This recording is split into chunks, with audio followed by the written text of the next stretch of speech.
भाई और बहनों, दुनिया एक अजीब क्रॉसरोड पे खड़ी है जहां एक साइड मिसाइल्स रेडी है, वो भी न्यूक्लियर वाले, और दूसरी साइड मीम्स रेडी है।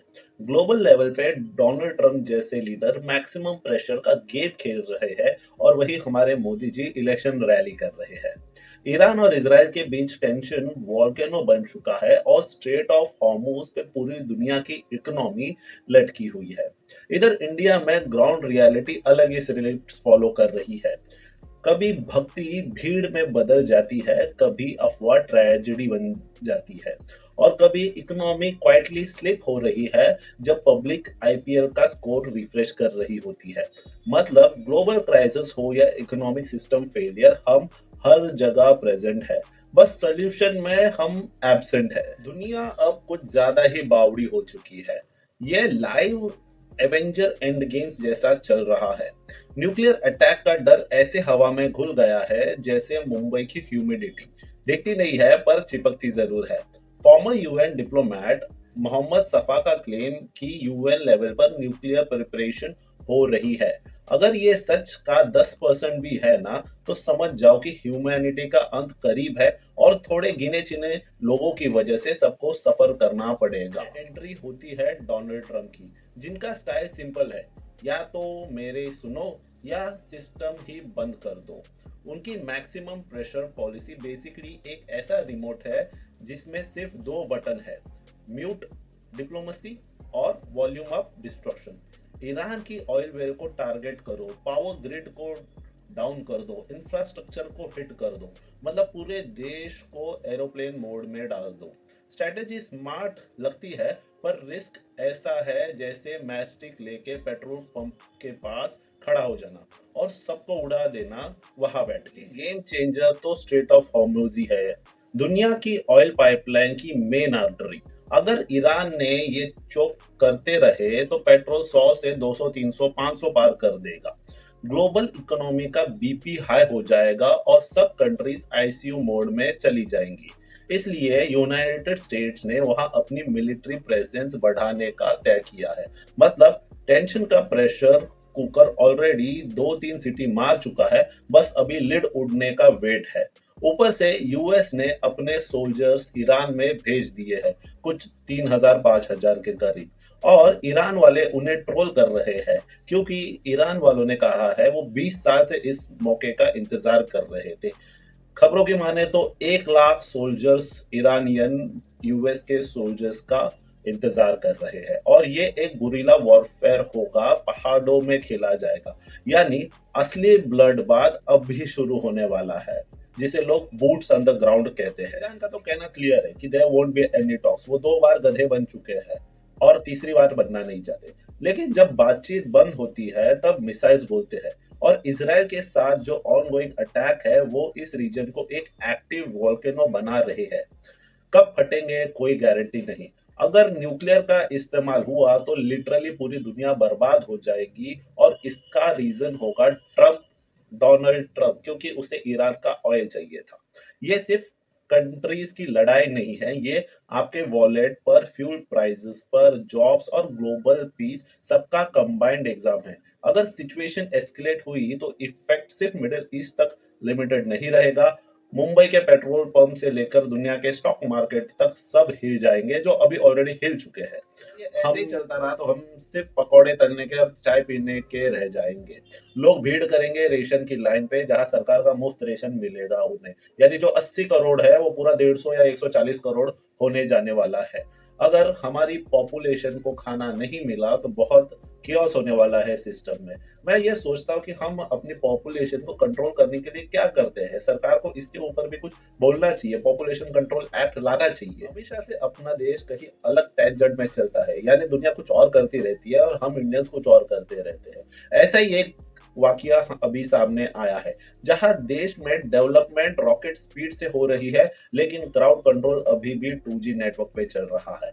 बिहार शरीफ के मागरा एरिया के शीतला माता टेम्पल में ट्यूसडे सुबह भक्ति फुल एचडी में थी, पर सिस्टम बफरिंग पे अटका हुआ था। चैत्र का लास्ट ट्यूसडे, ऊपर से शीतला अष्टमी और महावीर जयंती, मतलब एकदम कॉम्बो ऑफर जैसा सीन। इतनी भीड़ थी कि अगर किसी ने हवा लेने की कोशिश की होती तो उसको भी टोकन लेना पड़ता। फिर एंट्री होती है इंडिया के सबसे बड़े पावरफुल कैरेक्टर की, यानी अफवाह की। एक रूमर फैला और सेकंड्स के अंदर डिवोशन सर्वाइवल रेस बन गया। लोग गिर गए, लोगों के ऊपर और लोग गिरे, और सिस्टम साइड से स्पेक्टेटर मोड में खड़ा था। इस केओस में कम से कम 8 महिलाओं की जान चली गई और 6 लोग इंजर्ड हो गए। एक भक्ति भरा दिन ट्रेजेडी में कन्वर्ट हो गया। आई विटनेस के हिसाब से बैरिकेड प्रेशर में टूट गए। पुलिस प्रेजेंस भी थी, पर वो मिसिंग थी। रिकैलकुलेटिंग राउट पे चल रही थी। रेस्क्यू का टाइम पर फिर वही होता है जो हर बार होता है।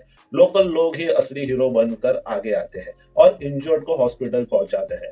जब तक सिस्टम अपनी फाइल्स और मीटिंग में बिजी रहता है। ये सब होने के बाद सम्राट चौधरी ने इसे हार्ट ब्रेकिंग बताया और सरकार की तरफ से मदद का अश्योरेंस दिया। मतलब स्टेटमेंट रेडी, कंपनसेशन प्रोसेस में, और अकाउंटेबिलिटी अभी भी लोडिंग। आयरनी देखो, उसी दिन द्रौपदी मुर्मू का नालंदा यूनिवर्सिटी का कॉन्वोकेशन के लिए नियर बाय विजिट शेड्यूल था। एक तरफ सेलिब्रेशन, दूसरी तरफ सिस्टम का कोलैप्स।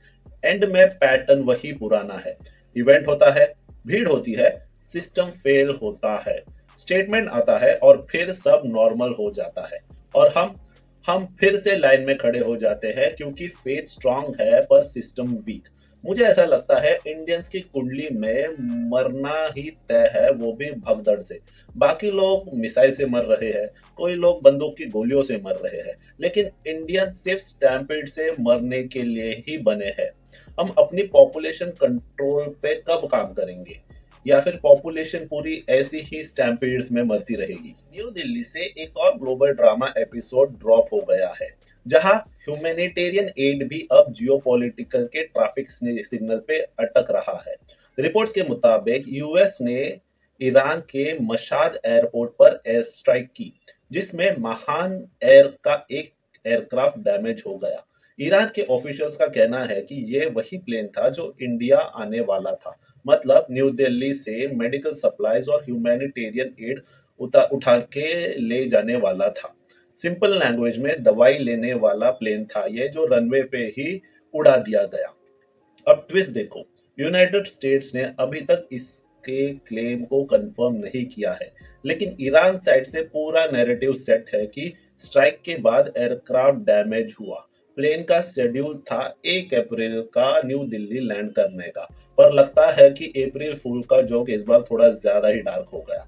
जो मिशन बेसिकली इंसानियत के लिए था, मेडिसिन और एड कलेक्ट करने का, वो अब इंटरनेशनल टेंशन का कोलैटरल डैमेज बन गया। इंडिया ने ऑलरेडी 18 मार्च को ईरानियन रेड क्रिसेंट सोसाइटी के थ्रू पहला कंसाइनमेंट भेजा था, और तेहरान से न्यू दिल्ली तक थैंक यू इंडिया वाइब्स भी आ चुकी थी। और एंड में आयरनी वही पुरानी। एक तरफ दुनिया ह्यूमैनिटी की बात करती है और दूसरी तरफ रनवे पे ही ह्यूमैनिटी का टायर पंक्चर हो जाता है। आईपीएल में कौन सेंचुरी मारता है इसकी चिंता तो सबको रहती है, लेकिन एक खुफिया बंदा हमारा सेंचुरी मार रहा है, जिसके बारे में कोई ज्यादा बात नहीं कर रहा। हाँ, मैं बात कर रहा हूँ रुपये की, जो गिर रहा है और इकोनॉमी स्लाइड मार रही है। पर देश बिजी है टॉस जीतने में, स्टेडियम फुल करने में, और टीवी देखने में, रील्स बनाने में, जो दिमाग को एम्प्टी करती है। मतलब पूरा देश आईपीएल में बिजी है। पेट्रोल 110 क्रॉस करके 150 तक आएगा, 200 500 हो जाएगा, तब भी फर्क नहीं पड़ने वाला। आईपीएल का मैच बफर हो जाए तो देश बोलेगा अबे क्राइसिस शुरू हो चुका है। हमारे सेलिब्रिटीज क्या कर रहे हैं इसमें?